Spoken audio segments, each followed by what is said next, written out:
Yun, magandang hapon mga kalolo. So, ito yung third day ng medication natin sa sa cancer. So, yan, flex ko ulit yung aking mga ibon. Ito, young bird ito, young bird. Sila. Pati young bird namin kondisyon kasi ano to hindi sila naihabol sa south, pero sa sa vitamin, sa medication sinasama na rin namin sila kasi kung merong summer race, sa summer race namin itong mga young bird na to. Pinapatakan namin sila ng metronidazole. Yan, tigta 3 patak lang. Tigta 3 patak. So, malakas na silang lumipad. Bukas yung batok ng labera ko. Labera klain pa yung labera. Sinakman ng pusa ay kahapon ng umaga. Diyan sa inyo? Oo, butas yung batok. Hanggang ngayon. Batok. Ito si Whitey. Aswela kita. Kaya na magpahawak. Ito si Whitey. Para makilala nyo. Ay, Whitey, ano ba? Binibili na nung nakaraan, di ko pa binigay. Ngayon, sinakmal lang. Kondisyon na si Whitey. Ayaw magpahawak. Ayan.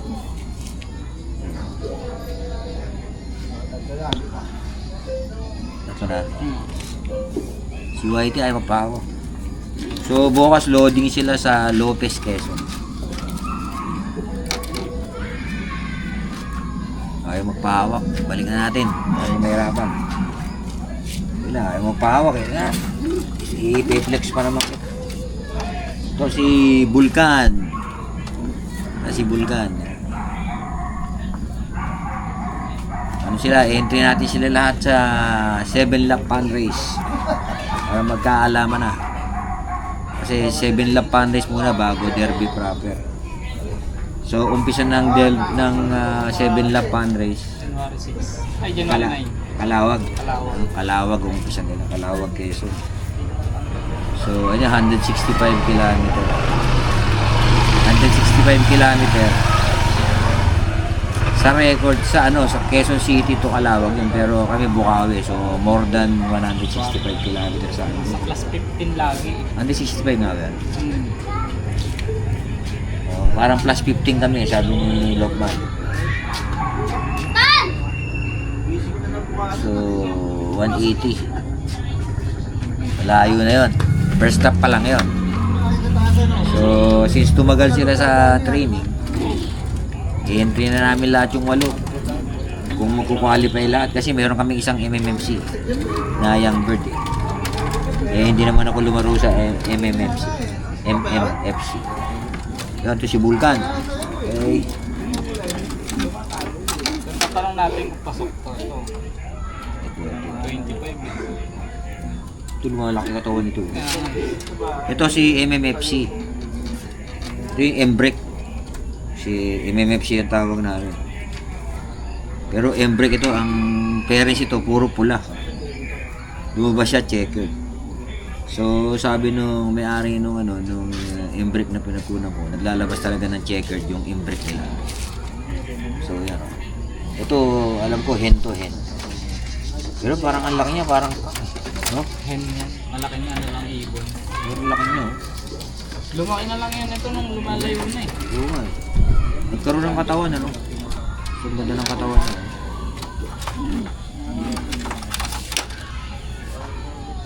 Hindi na kami masyadong malakas magpakain yan. Eh, ito yung ano? TGRC. Ha? TGRC. Ano TGRC? Yung, Yung bird to, sinama mo pa to. Ay, nga pala kasama siya. yung nandun lahat dyan eh. Dapat iniwalem na. Hindi, kinakanker din natin ito eh. O sige. Bigyan na natin to.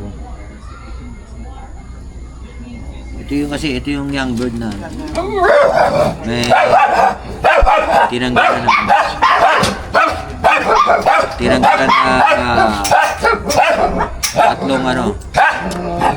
tatlong primary pinutulog.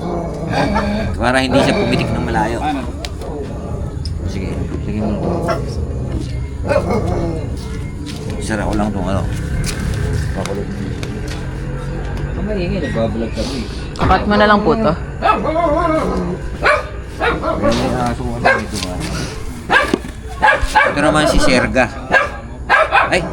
Serga, sino ba ito? Si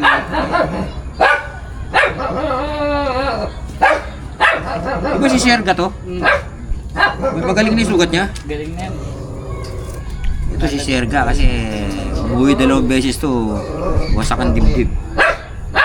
Pero na-recover na namin siya. Yan o, si Serga. Ito si Serga, pag ito umuwi, dire-diretso pasok. Ito maganda eh, pag ito nauna, dire-diretso pasok ito. Ito lang ang matino sa pasukan eh. Oo. Si Serga. So hen to hen, no? Yan o. Ano to? Si di ba si Double 122 to? Hindi. Medyo maliit si ano, si 1-2. Si Iraq lang ito. Iraq 987. Ang ganda rin ng katawan nito. Ayaw ko pang i-trace yung mga linyada nila eh. Saka ako na i-trace linyada nila pagka Tapos na. tapos na. Tapos natin para hindi ako madismaya dun sa mga ano ko nakasalang. Kasi ibang ginamit ko last year nakasalang. Saka ako na i-trace yung kanilang ano, linyada pagka tapos na derby. Malalaman nyo. Ano muna na, suspense muna. Suspense muna. Mga linyada to. Pero to, parang alam ko na linyada nito eh. Parang kay envelope. Nakuha ka kay envelope. Ito si Iraq laki. Kung tawagin nito si Nigel. Nigel. Nigel 87. Tingnan. Ganda ng katawan. Ang ganda ng katawan. Ito si 122. Ang ganda ng mga katawan pala niya. Ito yung nagsuka ng isang araw eh. Hindi ko alam bakit siya nagsuka eh. Ganda ng katawan niya. Ito si Double 122. Ito si Double 122 Blue Bar. Napanalunan ko sa ending kay ano to, kay Maclon Flowers Loop. Ang gaganda na ng katawan nila oh. So parang maganda yung pagkakapahinga nila. Tapos purga, hilaws, tsaka booster ng bakuna. Tapos ito ngayon, plus yung cancer. Third day ng cancer.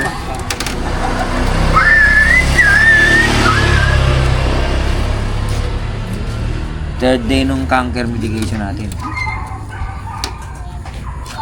Third day ng cancer medication. So yan. So tapos ito, ano na sila?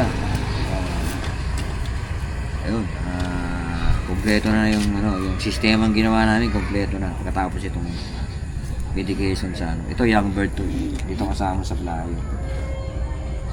Kasama lang sila sa medication. Para sila lumakas din.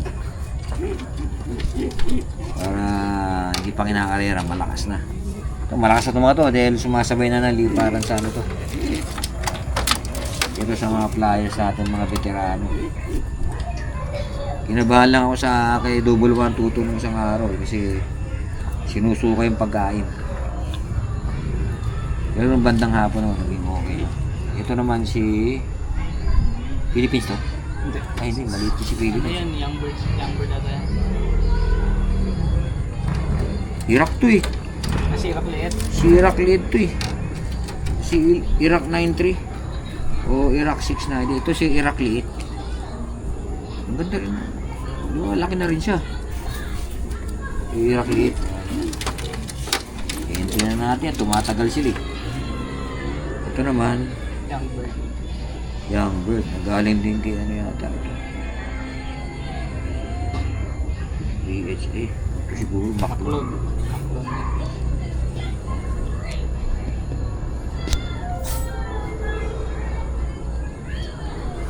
Pamisado yun eh. Yung buntot niya sa gitna, walang ano yun. Yung lugod. Kasi ibibitaw. Pati sa crate, tinitraining namin sila eh. Pati sa crate. Tulog na sila. Tutulog na sila dyan. Alisan nyo ng bukas. Hanggang bukas na yun. Pero hatiin namin ito kasi masyadong siksikan para hindi sila masyadong may stress. Hatiin na 6-6 lang. Kasi dalawa naman. Ito yung pinakamaliit. Si Philippines. Kinain nun. Malit ang katawan niya. Oh, alam mo, may sakit eh. Kaya yung pinakamaliit eh.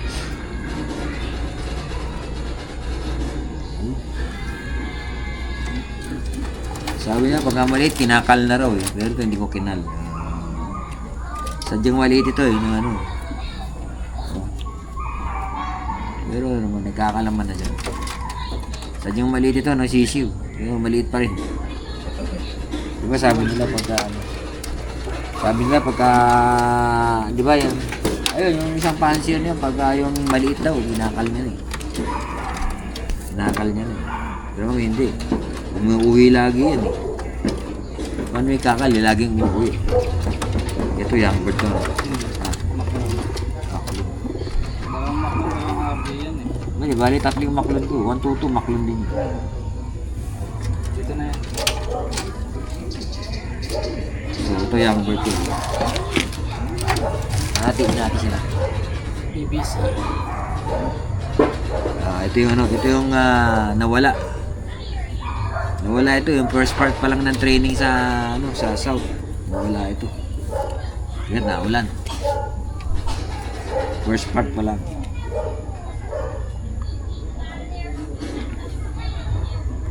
So yun, yung ginawa naming pahinga. Yung pahinga, so loading na sila sa loading na sila bukas. Bukas ano? Ano yan? Sabi na lagyan? Ha? Tingnan mo na. BBC ba yan? Tingnan mo muna. Parang hindi yata. BBC yan? Yung nawala. Oo, kasi walay ng... Hindi sila pwedeng isabay. Kasi bumalik yan, baka mawala ulit. Next week pa siya eh. Binabartulinan muna namin. Binabartulinan muna. Yung isang inakay na pinutulan namin ng primary na 3. Iniwalay namin sila ng kulungan para hindi kami from time to time hinuhuli namin sila. Kasi binubuing. Ilan yan? 6 na yan. So yun. Kasama sa training nila yung natutulog sila sa ano, sa T-box. Kasi sa yung last lap yun ano. Kasi pagka malayo na kasi yung karera, yung kamukha nung liluan, 3 araw sila. Friday karga, no, als 2 days. Yun, bakit 3 days, 3 days biyahe siguro. Ayun, gano'n. 3 araw sila sa truck. Kasi pagdating ng derby, Kaya kailangan masanay sila. Para hindi sila irritable. Pagdating nung ganong kahabang biyahe, kaya ito, pinatutulong namin sila sa ganyan. Lalo na pag magbibitaw kami kinabukasan, matutulog na sila diyan. Yun ang kasama sa training nila. Yun ang sistemang ginagawa namin ngayon na sana mag-click. Kasi yun ang nakikita ko kasi ako nga, di ba, dating magmamanok. Yung manok ko, pag dinala mo sa sabungan kasi yung manok, kinakarton mo. Kailangan masanay din siya ron sa karton. Kaya ako, may training din ako sa manok na nilalagay ko sila sa karton pagdating sa tanghali. Pagkakain na sila sa tanghali, halimbawa, 12 to 1, nakakarton lang yun. So, after 1 hour, saka ako ilalabas. Yun ang training nila para pagka malapit na yung laban nila, ilalagay mo sila sa karton, dadanin mo sila sa sabungan, hindi sila mairita. So, ganun din, ina-apply ko rin yung technique na yun dito sa mga kalapati. Kaya, itong mga to, kinukulong na namin sila bago pagka ibibitaw namin kinabukasan. Kamukha ito, matutulog na sila sa crate. So, yun ang kasama sa training nila, yun ang kasama sa sistema namin.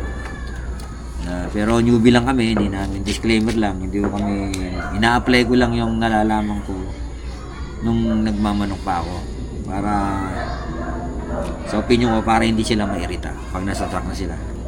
Kamukha ng sinabi namin pag last lap, 2 o 3 araw sila sa truck. Pag hindi sana yung ibon natin, wala na yun. Pagdating sa liparan, wala na. Hindi na makakalipad. So, ganun. Yun ang naiisip namin. So, yun. Puputulin na namin yung video rito. Hanggang dito na lang, mga kalolo. Magandang gabi sa inyo lahat.